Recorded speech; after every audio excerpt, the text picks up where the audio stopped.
With Star Wars The Clone Wars Season 7 Episode 9 Old Friends Not Forgotten releasing on Disney Plus tomorrow, once again we're going to speculate on the final ever arc of The Clone Wars, The Siege of Mandalore. So before we get into it, remember to subscribe to the channel to be notified as soon as I release my huge explainer plus recap video tomorrow when Clone Wars Season 7 Episode 9 drops. To start off, we actually got confirmation from Lucasfilm that tomorrow's episode of The Clone Wars will actually have a longer runtime than the usual 20 minutes. They didn't confirm whether or not this will be a few minutes longer or move to a full 30-minute runtime episode, but I really hope they make these episodes as long as possible. The official description for this episode of The Clone Wars, as taken from Disney Plus, goes as follows. Ahsoka Tano reaches out to Anakin Skywalker and Obi-Wan Kenobi seeking assistance to secure the capture of a longtime adversary and former Sith Lord, Maul. But the news of Grievous's attack on Coruscant and Palpatine's capture forces a difficult decision for the Jedi. So right away we get confirmation that we will see the staged kidnapping of Chancellor Palpatine and the Battle of Coruscant from Revenge of the Sith in this episode. I'm not sure if they're going to actually animate some of the scenes from this event because we've already seen them in the movie, but I would honestly love to see some scenes from the movie animated. And definitely the scene where Anakin cleanly takes Dooku's head off. That's such a great scene, I've always loved that one. This description also tells us that Anakin and Obi-Wan are likely on Mandalore helping Ahsoka with the ongoing siege of Mandalore, but have to make a tough decision to either help Ahsoka's fight or rescue the Chancellor. We obviously already know which decision the two take as we see them rescue Palpatine in Revenge of the Sith. I honestly can't tell you enough how excited I am to finally be getting tie-ins with Revenge of the Sith and the close of the Clone Wars. This would also mean that the Siege of Mandalore arc will certainly be taking place concurrently to the events of Revenge of the Sith, very cleanly explaining Ahsoka's absence during the movie. So this week, instead of releasing a teaser trailer for the upcoming episode, they released a final TV spot for the whole arc, meaning we won't be able to analyse that for information about the next episode, because it's hard to place which episodes the shots may come from.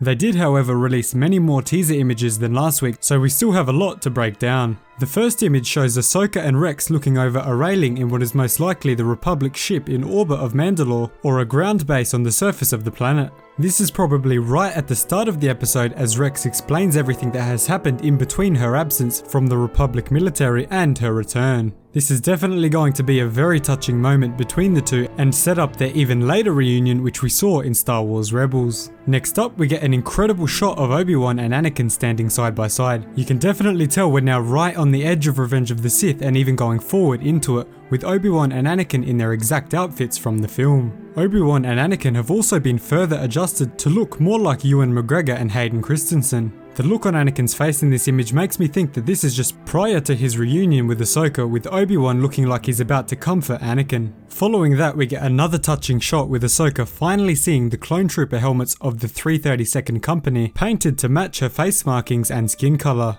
The 332nd Company is a company within the 501st Legion and will be commanded by both Ahsoka and Captain Rex. It is composed of clone troopers who use Phase 2 clone armor and are said to hold many of the great troopers from the 501st. I honestly can't wait to see the scene where Ahsoka walks into the barracks and witnesses this tribute to her. It's just going to be absolutely beautiful. On top of this, I think it's likely that Ahsoka initially had some doubts about commanding clones after she left the Order, but seeing this tribute to her will pull her back in and bring her back into command. In the next images, we see Ahsoka and R2 along with Bo-Katan walking behind her meet with Anakin and Obi-Wan. I'm not sure if this is the reunion scene, but it really looks to be the case as the group are exiting the same ship that picked up Ahsoka in the last episode. Again, this will be very much one of the most emotional scenes in the episode, with Anakin finally being able to see his apprentice after so long away from the Order. Following that, we see Anakin and Ahsoka standing in the doorway of a troop barracks, observing the 332nd Company with their helmets painted. We also get Rex standing at the door with his helmet off, greeting the two. It's likely that this will be the moment that Ahsoka truly realizes that she is respected and valued by every single one of the clone troopers in the 501st. After that, we get another awesome shot with Obi-Wan's 212th Battalion engaged in fierce battle on the surface of Mandalore. We obviously know that not all of them can stay on Mandalore, specifically the battalion led by Cody, as they are moved to Utapau to kill Grievous in Revenge of the Sith. It's definitely going to be amazing to see the 501st and the 212th fight side by side for the very last time. Very emotional stuff right there. Next we get a shot of Rex, Ahsoka, Bo-Katan and some clones in a gunship, most likely just before they drop down into the battle. At this point, Anakin and Obi-Wan have likely left Mandalore to rescue the Chancellor, leaving Rex and Ahsoka in charge. Bo-Katan will also likely play a huge role in the siege.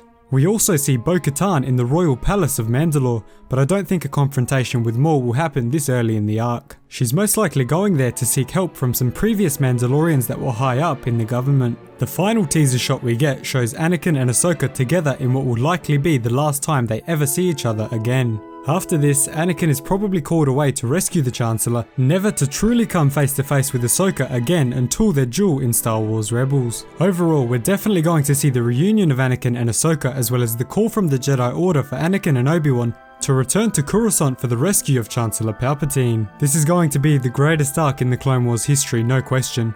So let me know down below what you're most excited for. Remember to subscribe to the channel to be notified as soon as I drop my Clone Wars Season 7 Episode 9 recap and explainer video as soon as it releases. Thanks so much for watching. Cheers guys.